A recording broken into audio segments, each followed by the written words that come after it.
सप्रेम नमस्कार. या माझ्या यूट्यूब चॅनलवर मी जयंत सहस्रबुद्धे आपल्या सगळ्यांचं पुन्हा एकदा मनापासून स्वागत करतो. मंडळी, भारताप्रमाणेच संपूर्ण जगामध्ये कॅन्सरचं प्रमाण हे अक्षरशः झपाट्याने वाढतंय. या सगळ्यामध्ये प्रत्येक शरीराच्या अवयवाला कॅन्सर व्हायची शक्यता असते याची माहिती आपल्याला असेलच. स्त्रियांचा विचार केला तर स्तनाचा कर्करोग म्हणजे ब्रेस्ट कॅन्सर याचे प्रमाणही वाढतंय. आता याविषयीची कारणं, लक्षणं या सगळ्यांचा अभ्यास किंवा त्याची आपण चर्चा या एपिसोडमध्ये करणार आहोत.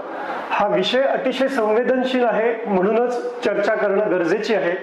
आणि या केवळ निरपेक्ष हेतूने आज मी हा एपिसोड कंडक्ट करतोय. यामध्ये मार्गदर्शन करण्याकरता ज्या तज्ज्ञ डॉक्टरांना मी आमंत्रित केले त्यांची आधी तुमच्याशी ओळख करून देतो.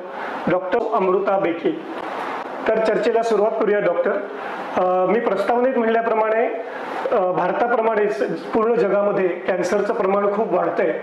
तर याची आकडेवारी आम्हाला थोडीफार सांगू शकाल का, म्हणजे त्याचं गांभीर्य लक्षात येईल? 2025च्या आकडेवारीनुसार जगात साधारण 2 कोटी लोकांना कर्करोगाचं निदान झालं आणि त्यापैकी जवळजवळ 1 कोटी लोकांचा मृत्यू झाला. म्हणजे जगातही मृत्यूदर कर्करोगाने बऱ्यापैकी आहे असं आपल्याला दिसून येतं.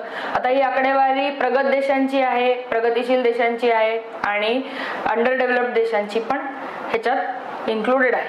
भारतातही असंच काही प्रमाण दिसून येतं. साधारण 16 लाख लोकांना नवीन कॅन्सरचं निदान झालं आणि साधारणपणे त्यातल्या साधारण 40 ते 50% लोकांचा मृत्यू झाला. जगामध्ये आणि भारतातही कॅन्सर पुरुषांमध्ये सर्वात जास्त फुफ्फुसाचा आढळतो, कारण की तो तंबाखूशी रिलेटेड आहे. भारतामध्ये साधारण 30 ते 40% कॅन्सर हे तंबाखू आणि सिगरेट, बिडी, गुटखा या सगळ्या गोष्टींशी निगडित असतात. फुफ्फुस आणि तोंडाचा कर्करोग, जबड्याचा कर्करोग हा पुरुषांमध्ये भारतात सर्वात जास्त आढळून येतो. स्त्रियांमध्ये मात्र आजच्या तारखेला ब्रेस्ट कॅन्सर म्हणजे स्तनाच्या कर्करोगाचं प्रमाण हे सर्वात जास्त आहे.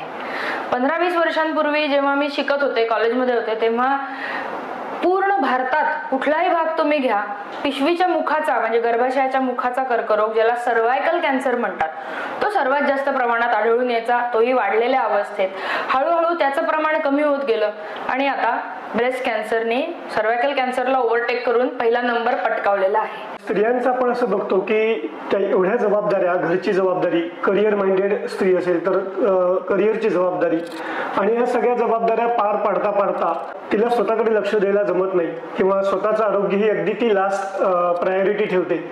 तर एक्झॅक्टली ही काय कारणं असू शकतील की स्त्रियांमध्ये स्तनाच्या कर्करोगाचंच प्रमाण जास्त आहे असं तुम्हाला वाटतं? एक तर आपण पहिला जो मुद्दा म्हणलं की ती स्वतःकडे दुर्लक्ष करते. कुटुंब हे तिचं नेहमी प्राधान्य असतं. मुलांच्या परीक्षा, आर्थिक चणचण, अजून कोणाचं तरी आजारपण, हे सगळं केल्यानंतर ती स्वतःकडे बघते. त्यात काय होतं, स्तनाचा कर्करोग हा सुरुवातीच्या अवस्थेला अतिशय लहान आकाराचा असतो. त्याचं काही दुखणं नसतं, जखम नसते, काही त्रास नसतो. त्यामुळे स्त्री काय म्हणते, जाऊ दे, त्रास होत नाही तर कशाला डॉक्टरकडे जायचंय. त्यामुळे भारतात येणाऱ्या स्त्रिया या नेहमी बऱ्याच वेळेला 3ऱ्या किंवा 4थ्या स्टेजलाच डॉक्टरकडे पोहोचतात. आता खरं स्तनाचं कर्करोगाचं प्रमाण वाढण्याचं काय कारण असू शकेल, तर बऱ्याच स्त्रिया म्हणतात की आमच्या घरात तर कोणाला काही नाही, ब्रेस्ट कॅन्सर तर अनुवंशिक असतो ना, आम्हाला कसा काय झाला. तर अनुवंशिकतेने होणारा स्तनाचा कर्करोग हा फक्त 5 ते 10% स्त्रियांमध्येच असतो. बाकी इतर 90% स्त्रियांचा आजार हा इतर काही कारणांमुळे झालेला असतो. कधी ती कारण आपल्याला कळू शकतात, कधी नाही. हॉर्मोनचे बदल हा तसं म्हणलं तर ब्रेस्ट कॅन्सर होण्याचं सर्वात मोठं कारण आहे. तर हॉर्मोनच्या बदलांच्या याची यादी बरीच आहे. लवकर सुरू झालेली मासिक पाळी, म्हणजे नॉर्मली जी 12व्या 13व्या वर्षी होते ती काही स्त्रियांना 9, 10, 11व्या वर्षी सुरू होऊ शकते. उशिराची रजोनिवृत्ती किंवा मेनोपॉज, नॉर्मली 45 ते 55 मध्ये असतो. अगदी 45 म्हणजे लवकर म्हणावा, अगदी 55 म्हणजे उशिरा म्हणावा. या सगळ्यांनी काय होतं, बरीच वर्ष रक्तात सर्क्युलेटिंग इस्ट्रोजन नावाचं हॉर्मोन राहतं आणि हे इस्ट्रोजन हे ब्रेस्ट कॅन्सर होण्यामागचं महत्वाचं कारण आहे. आता हे रक्तातलं इस्ट्रोजन वाढलेलं असण्याची इतर काय कारणं आहेत, तर कमी मुलं, पूर्वीच्या काळी 7-8 मुलं होती, आता लोकांना 1-2च मुलं असतात. कमी वेळ केलेलं स्तनपान, पूर्वीच्या काळी स्त्रिया 2 ते 5 वर्ष सुद्धा स्तनपान करत होत्या, आता 6 महिने, वर्ष, क्वचित एखादी स्त्री 1.5-2 वर्ष स्तनपान करते, ती पण कमी मुलांना, 1 किंवा 2 मुलांना. या सगळ्यामुळे शरीरात इस्ट्रोजनचं प्रमाण वाढलंय. आणि एक महत्वाचा मुद्दा म्हणजे वाढलेलं वजन किंवा आलेली स्थूलता. बॉडी मास इंडेक्स हा भारतातल्या स्त्रियांचा थोडा वाढतच गेलेला आपल्याला दिसतो गेल्या काही दिवसांमध्ये किंवा गेल्या काही वर्षांमध्ये. या वाढलेल्या चरबीतून एक एन्झाईम असतं ॲरोमॅटेज नावाचं, ते रक्तामध्ये इस्ट्रोजन नावाचं हॉर्मोन सोडतं. आता आपण ऑलरेडी हे ऐकलेलंच आहे की इस्ट्रोजनमुळे ब्रेस्ट कॅन्सर हा सोकावतो किंवा बळावतो. त्यामुळे बदललेली जीवनशैली हे एक आपण कारण ब्रेस्ट कॅन्सरचं म्हणू शकतो. क्वचित काही स्त्रियांमध्ये लहानपणी मिळालेलं रेडिएशन ह्याच्यामुळे ब्रेस्ट कॅन्सर होऊ शकतो. मग जेव्हा स्त्रियांमध्ये हे प्रमाण वाढताना आपण चर्चा केली आता, तर ह्याला काही विशिष्ट वयोगट आहे का की ज्याच्यामध्ये ब्रेस्ट कॅन्सर डेव्हलप होण्याचं सुरू होण्याचं प्रमाण जास्त आढळतं? असा कुठला वयोगट आहे? जगभरामध्ये असं दिसून येतं की 50 ते 60 या वयोगटामध्ये सर्वात जास्त स्त्रिया आढळून येतात ब्रेस्ट कॅन्सरच्या. भारतामध्ये ते सगळं एक 10 वर्ष अलीकडे घडताना दिसतंय. आपल्याकडे 40 ते 50 या वयोगटातल्या स्त्रियांचा आकडा पण खूप आहे. 30 ते 40 मध्येही आता आपण ब्रेस्ट कॅन्सरचे पेशंट बघायला लागलोय. त्यामुळे कुठलीही गाठ ही स्तनात आली तर ती कॅन्सरची नाही हे प्रूव्ह केल्याशिवाय शांत बसू नये. म्हणजे जसं आम्ही आमच्या मुलांना शिकवताना म्हणतो, any breast lump is cancerous unless proven otherwise. एखाद्या स्त्रीला जर तिला स्वतःला स्तनाचा कर्करोग झालाय अशी शंका जर आली तर कुठल्या कुठल्या प्रकारची लक्षणे ही लक्षात येतात? सर्वात महत्वाचं लक्षण म्हणजे स्तनात आलेली गाठ, लंप इंग्लिशमध्ये ज्याला आपण म्हणतो. त्याच्या व्यतिरिक्त स्तनाच्या आकारामध्ये झालेला बदल, आत ओढलं गेलेलं निपल मधून येणारा स्त्राव, स्तनाच्या त्वचेवरती झालेली जखम जी बराच काळ भरत नाहीये, किंवा काखेमध्ये, मानेमध्ये किंवा इतर ठिकाणी उद्भवलेल्या नवीन गाठी, यापैकी काहीही स्तनाच्या कर्करोगाचं लक्षण असू शकतं. सुरुवातीच्या काळात स्तनाच्या कर्करोगाची गाठ कधीच त्रास देत नाही. ना ती दुखते ना ती रडते, म्हणजे ना त्यातनं पाणी किंवा काही येतं. वरची त्वचाही बरेच वेळेला नीट बघितलं तरच कळतं की कदाचित थोडी आत ओढली गेली की काय. पण जर दुर्लक्ष केलं तर ती गाठ कधीच त्रास देत नाही, ती वाढल्यानंतरच त्रास देते. त्यामुळे लहान असलेल्या गाठीकडे पण दुर्लक्ष न केलेलं बरं. तर अशा प्रकारची गाठ जेव्हा घेऊन आमच्याकडे पेशंट येतात तेव्हा आम्ही सर्वात पहिले काय करतो, त्याची सोनोग्राफी मॅमोग्राफी करतो. म्हणजे त्या गाठीचा एक्झॅक्ट आकार, त्याची रचना, त्या टेस्टवरती दिसणारं त्याचा जो आकार किंवा त्याचे जे लक्षण आहे त्याच्यावरनं कॅन्सरची शक्यता वाटते का याचे काही अनुमान असतात. आणि त्यानंतर आपण एका सुईने त्यातनं छोटंसं सॅम्पल काढतो, कुठलाही छेद न घेता, टाके न घालता, ज्याला आपण नीडल बायोप्सी किंवा ट्रूकट बायोप्सी म्हणतो. हे कॅन्सरचं डायग्नोसिस प्रस्थापित करण्यासाठी सर्वात महत्वाची टेस्ट आहे. ही केल्यानंतर ही 10 मिनिटाची तपासणी असते. ही केल्यानंतर स्त्रिया लगेच घरी जाऊ शकतात. आपलं काम, स्वयंपाक, ऑफिस, सामान उचलणं हे सगळं काही करू शकतात. ऑफिस प्रोसिजर ज्याला आपण म्हणतो. आणि ह्याचं निदान, ह्या टेस्ट नंतर ह्याचं निदान झाल्यानंतर याच्यावरती काही तपासण्या लावून त्याच्यावरनं पुढच्या ट्रीटमेंटचा प्लॅन ठरतो. मग अशा प्रकारे तुम्ही जे म्हणलात की सुरुवातीला गाठ आलेली लक्षात येते, काखेमध्ये असेल किंवा छातीच्या भागामध्ये असेल, ती जर गाठ तुम्ही म्हणता दुखत नाही सुरुवातीला, तर मग त्यामुळे पण दुर्लक्ष केलं जातं का की अरे गाठ आली पण मला दुखत काही नाही, त्रास होत नाहीये, तर बघू नंतर, असं होतं का? भारतामध्ये स्टेज 3 आणि 4 ला पेशंट डॉक्टरकडे येण्याचं हेच महत्वाचं कारण आहे की छोटी गाठ जी त्रास देत नाही मग तिच्याकडे दुर्लक्षच होणार. कारण की मग मुलांच्या परीक्षा, कोणाचं तरी डोहाळ जेवण, कोणाचं तरी लग्न, कोणाचं तरी आजारपण, हे जास्ती महत्वाचं आहे न दुखणाऱ्या गाठीपेक्षा. तुमच्या बोलण्यामध्ये असं झालं होतं की दुखत नाहीये गाठ, पण मनामध्ये ती भीती आहे की अरे आपण जर गेलो, चेक केलं आणि हा जर ब्रेस्ट कॅन्सर निघाला तर, म्हणजे अशा वेळेला उलट जास्त टेस्ट काय गरजेच्या असतील त्या करून ते एकदा कन्फर्म करण्यापेक्षा ती जी मनात भीती असते, ही भीती पण बरेच वेळेला कारणीभूत असते की स्त्रिया वाट बघत बसतात. असं काही आहे तुम्ही म्हणालात?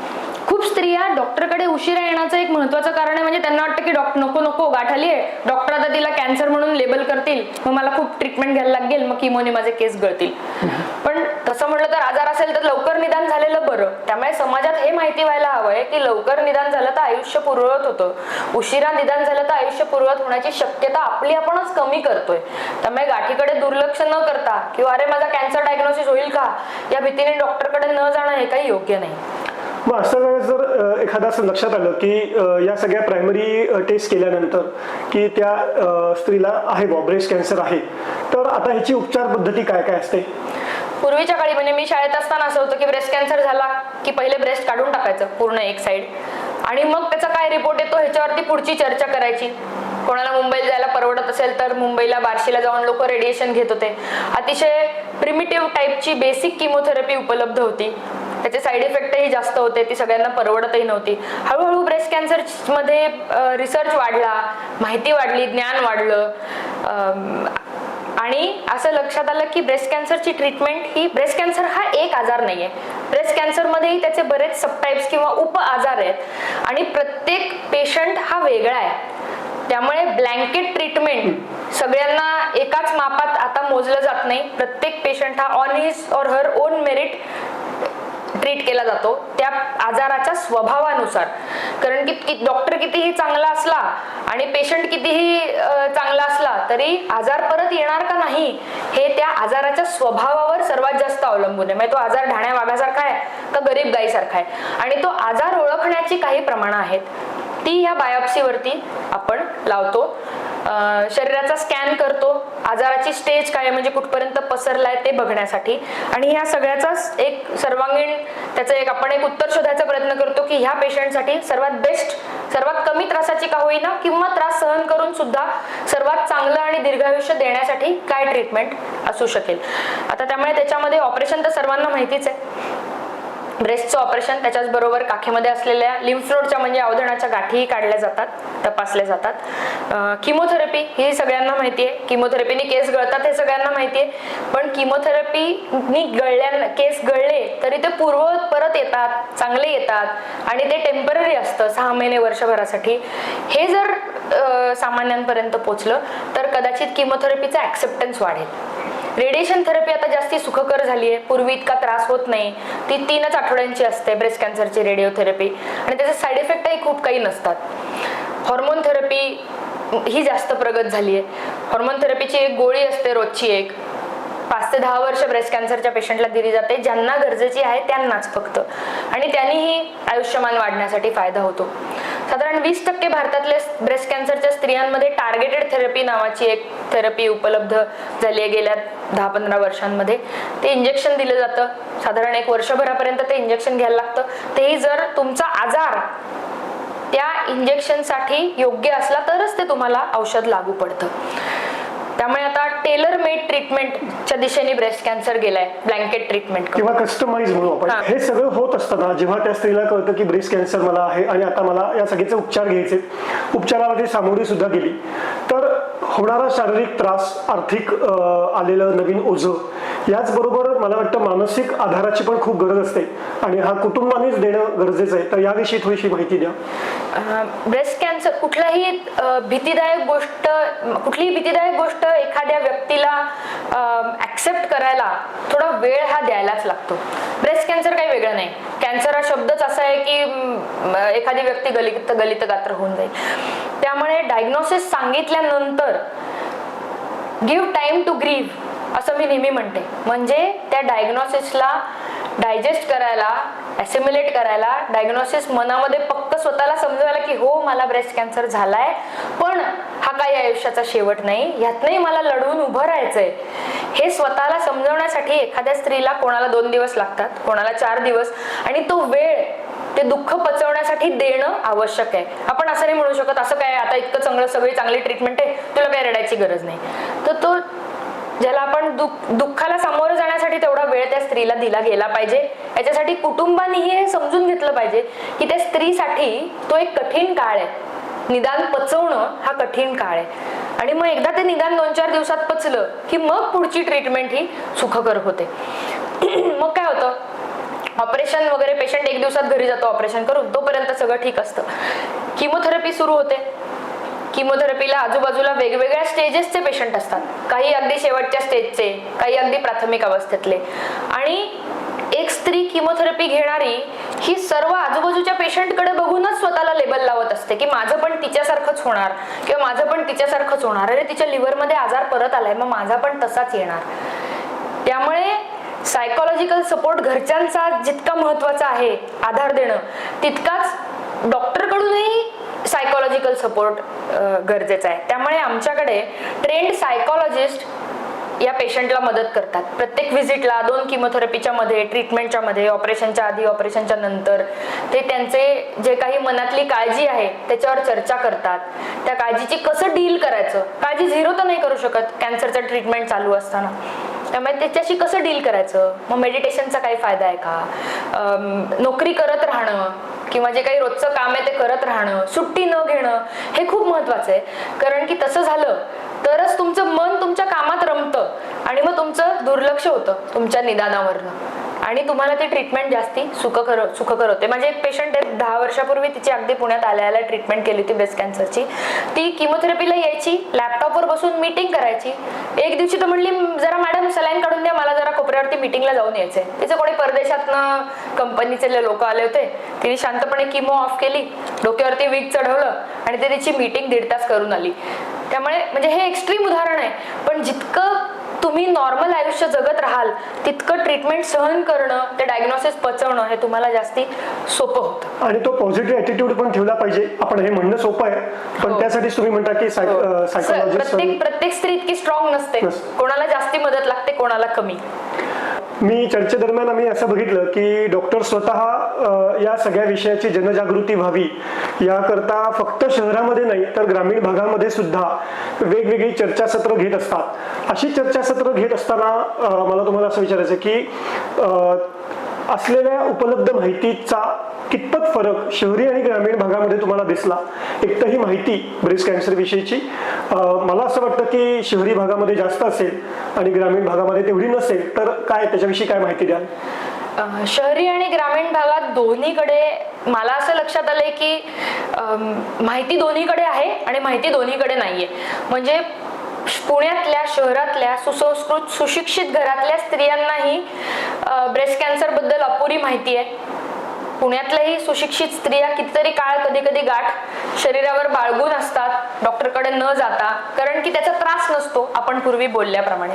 आणि कधी कधी शहरातल्या स्त्रियाही 1-1.5 सेंटीमीटरची छोटी गाठ घेऊन येतात, कारण की त्या एज्युकेटेड नसल्या तरी त्या अवेअर आहेत. त्यामुळे मला असं वाटतं की दोन्हीकडे अशा प्रकारच्या समाज प्रबोधनाची गरज ही शहरातही आहे आणि खेड्यातही आहे. आणि आता खेड्यांमध्ये बेसिकली इंटरनेट आणि मोबाईल फोन पोचल्यामुळे माहिती मिळण्याची व्याप्ती आता वाढली आहे. अशा प्रकारचे पॉडकास्ट जे आता आपण या विषयावर घेतोय, कारण आजकाल बघितलं की तुम्ही जर माहिती पुस्तकाच्या माध्यमातून द्याल, काही वाचायचंय तुम्हाला, तर ती पोचत नाही बरेच वेळेला.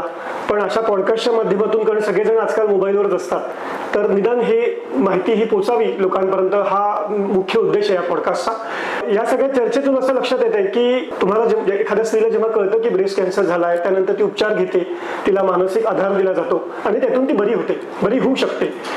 पण हे सगळं जर टाळायचं असेल तर ज्याला आपण प्रिव्हेन्शन म्हणतो किंवा अर्ली डिटेक्शन म्हणतो, की निदान लवकर झालं पाहिजे आणि ते टाळता येऊ शकतं का? आता ह्या सगळ्याविषयी काय काळजी घेतली गेली पाहिजे स्त्रियांमध्ये? ब्रेस्ट कॅन्सर टाळता येतो का, हा फार गंभीर विषय आहे. बहुतांश वेळेला आपण टाळता येण्याच्या दृष्टीने काय करू शकू? आज मला 6 मुलं तर होणं शक्य नाही, किंवा कदाचित एखाद्या स्त्रीला ऑफिस, घर कामामुळे 4-5 वर्ष स्तनपान करणंही शक्य नाही. तर काही गोष्टी करण्यासारख्या आहेत, काही गोष्टी करण्यासारख्या नाहीत. वजन नियंत्रित ठेवणे, आहार बाहेरचं किंवा अति तळलेलं, सततचं तेलकट असं न खाणं, नियमित व्यायाम जेणेकरून मसल मास चांगला राहील, या सगळ्या आपल्याला करण्यासारख्या गोष्टी आहेत. याच्याकडे दुर्लक्ष करून चालणार नाही, कारण की हे केल्याने हृदयरोग, इतर काही प्रकारचे कॅन्सर, स्ट्रोक या सगळ्याच गोष्टींना आळा बसणार आहे, ज्या सगळ्याच प्रमाण आता आपल्याला आजच्या समाजात वाढताना दिसतंय. अनफॉर्च्युनेटली आपण ब्रेस्ट कॅन्सर पूर्णपणे टाळू कधीच शकणार नाही आहोत. आपल्या हातात काय आहे, त्याचं निदान अशा अवस्थेत करायचं जेणेकरून तो पूर्ण बरा होऊ शकेल. म्हणजे प्री कॅन्सर स्टेजला कॅन्सरच्या पेशींची वेड्यासारखं वागण्याची सुरुवात झाली आहे, पण ते अजून पूर्ण कॅन्सरमध्ये रूपांतर केलेलं नाहीये, ज्याला प्री कॅन्सर स्टेज म्हणतात. क्वचित कधीतरी अशाही स्टेजला निदान होऊ शकतं. आणि स्टेज 1ला म्हणजे अतिशय लहान आकाराचा आजार असताना, गाठ हाताला लागण्याच्याही आधी, तर ह्या दृष्टीने ब्रेस्ट कॅन्सरचं लवकर निदान होऊ शकतं. तर स्त्री स्वतः काय करू शकेल ब्रेस्ट कॅन्सरचं निदान लवकर करण्यासाठी? तर self breast examination. Self breast examination म्हणजे प्रत्येक स्त्रीने स्वतःच्या स्तनाची स्वतः केलेली तपासणी. तर आम्ही ज्या स्त्रीची पाळी सुरू आहे किंवा चालू आहे त्या स्त्रियांना सांगतो की पाळीच्या 4थ्या किंवा 5व्या दिवशी ही तपासणी करा. त्यावेळेला स्तन हे सर्वात हलकं असतं, कारण की हॉर्मोनचं प्रमाण हे सर्वात कमी असतं. ज्यांचं ऑलरेडी मेनोपॉज झालेला आहे त्या स्त्रियांना आम्ही सांगतो की महिन्यातला पहिला रविवार, पहिला सोमवार, तुमच्या वाढदिवसाची तारीख अशी कुठली एक तारीख पकडा आणि दर महिन्याला त्या तारखेला तुम्ही करा. सुरुवातीला करताना तुम्हाला तुमच्या स्तनाची ओळख करून घ्यायची आहे. त्याचा आकार कसा आहे, रंगरूप कसं आहे, निपलचा आकार कसा आहे, त्याची लेवल कशी आहे, आरशासमोर उभं राहिल्यानंतर ते कसं दिसतं, काखेत मानेत कुठे गाठ, फुगा असं काही दिसत नाही ना, दोन्ही निपलची लेवल सेम आहे ना, हात वर केल्यानंतर आणि हात खाली केल्यानंतर काही एकीकडेच वेगळं किंवा असं एक खळी पडल्यासारखं कुठे खड्डा अशा प्रकारचं काही दिसतंय का, ही सगळी ब्रेस्ट कॅन्सरची सुरुवातीची लक्षणं आहेत जी गाठ हाताला लागायच्या आधी आपल्याला दिसू शकतील. मग चित्रात दाखवल्याप्रमाणे बोटाच्या पेराच्या मधल्या भागाने ब्रेस्ट कॅन्सरची तपासणी करायची. आरशासमोर उभं राहून स्वतःची स्वतः एक सायकलच्या स्पोक प्रमाणे रेडियल आणि दुसरी चकली घालतो किंवा जिलबी घालतो तसं गोल, आणि उजव्या हाताने डाव्या काखेत आणि डाव्या हाताने उजव्या काखेत. काखेत गाठ नाही ना हे तपासणं गरजेचं आहे, कारण की स्तनाचा कॅन्सर हा स्तनात सुरू होतो पण तो काही स्पेशल प्रकारच्या नलिकांमधून काखेतल्या अवधणाच्या गाठींमध्ये म्हणजे लिम्फ नोड मध्ये पसरतो आणि पुढे तिथून तो रक्तात उतरतो. जेव्हा तो काखेतल्या गाठींमध्ये पसरतो तेव्हा तो आणखी वरच्या पायरीला पोचतो आणि मग तो रक्तातून इतर ठिकाणी पसरतो तेव्हा तो आणखी एका वरच्या पायरीला पोचतो. तर तो आपल्याला अलीकडेच पकडायचा आहे. त्यामुळे ह्याला म्हणतात ब्रेस्ट सेल्फ एक्झामिनेशन. आता ब्रेस्ट सेल्फ एक्झामिनेशन दर महिन्याला करायचंय, पण सर्व गाठी हाताला लागतीलच असं नाही. एखाद्याच्या ब्रेस्टचा आकार मोठा आहे, एखाद्याचा ब्रेस्ट जास्ती घन आहे, तर सगळ्या गाठी हाताला लागतीलच असं नाही. तर मग अजून काय उपाययोजना आहे, तर खूप वर्षांच्या रिसर्चांती असं लक्षात आलंय की वर्षातनं एकदा प्रत्येक स्त्रीनी मॅमोग्राफी करणं गरजेचं आहे. मॅमोग्राफी म्हणजे 2 मेटलच्या प्लेट्स मध्ये स्तनाला दाबून एक्सरे केला जातो. जसा छातीचा एक्सरे प्लेटच्या समोर उभा राहून केला जातो तसा मॅमोग्राफी ही 2 प्लेटच्या मध्ये स्तन ठेवून केली जाते. एक प्रकारचा एक्सरेचा तो अतिशय लो डोस एक्सरे, त्या एक्सरेमुळे काही शरीराला अपाय किंवा इतर कुठले आजार मॅमोग्राफीने उद्भवत नाहीत. त्यामुळे 50च्या पुढच्या प्रत्येक स्त्रीने मॅमोग्राफी करणं गरजेचं आहे दरवर्षी. मग तुम्ही वाढदिवसाचा महिना ठरवा किंवा लग्नाच्या वाढदिवसाचा महिना ठरवा किंवा मुलांच्या वाढदिवसाचा महिना ठरवा किंवा 1 जानेवारी महिना ठरवा किंवा पिंक ऑक्टोबर ब्रेस्ट कॅन्सर अवेअरनेसचा महिना जिथे खूप ठिकाणी मॅमोग्राफीवर सवलत असते तिथे तो महिन्यात तुम्ही मॅमोग्राफी करा. पण दरवर्षी 50च्या पुढच्या प्रत्येक स्त्रीने मॅमोग्राफी करणं गरजेचं आहे. आता आपण म्हणलं की भारतात ब्रेस्ट कॅन्सर लवकर होतो, तर मग 40 ते 50 या वयोगटातल्या स्त्रींनी काय करावं, तर त्यांना फक्त मॅमोग्राफी कधी कधी पुरेशी नसते, कारण की ब्रेस्ट जास्ती घन असतं, कारण की पाळी अजून चालू असते. अशा स्त्रियांनी मॅमोग्राफीच्या जोडीला सोनोग्राफी पण करणं गरजेचं आहे. की मॅमोग्राफी हा एक्सरे शेवटी कॉन्ट्रास्टवर काम करतो. ब्रेस्ट डेन्सिटी किंवा घनता जास्त असेल तर तो कॉन्ट्रास्ट पुरेसा मिळणार नाही. त्यामुळे अशा स्त्रियांनी सोनोग्राफी पण करायला पाहिजे 40 ते 50 या वयोगटात. जसं जसं वय वाढेल तसं सोनोग्राफीचा उपयोग कमी आणि मॅमो मध्ये आजार ओळखण्याची क्षमता ही जसं वय वाढेल तसं वाढत जाते, कारण की जसं वय वाढेल तसं ब्रेस्टची डेन्सिटी कमी होऊन चरबी वाढत जाते ब्रेस्ट मधली आणि ब्रेस्टचं टिश्यू ऍक्च्युली त्यातलं कमी होत जातं.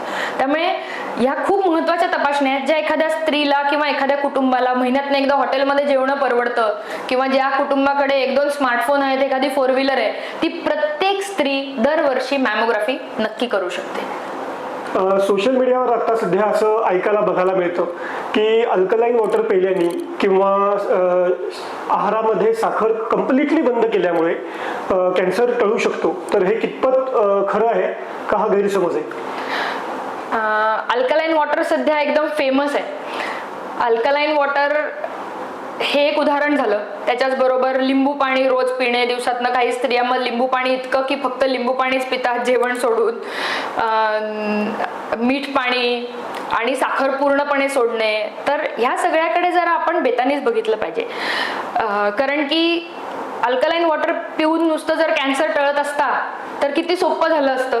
पण अनफॉर्च्युनेटली तसं नाहीये. कॅन्सर होण्याची कारणं वेगळीच आहेत, ती जनुकीय लेवलला आहेत.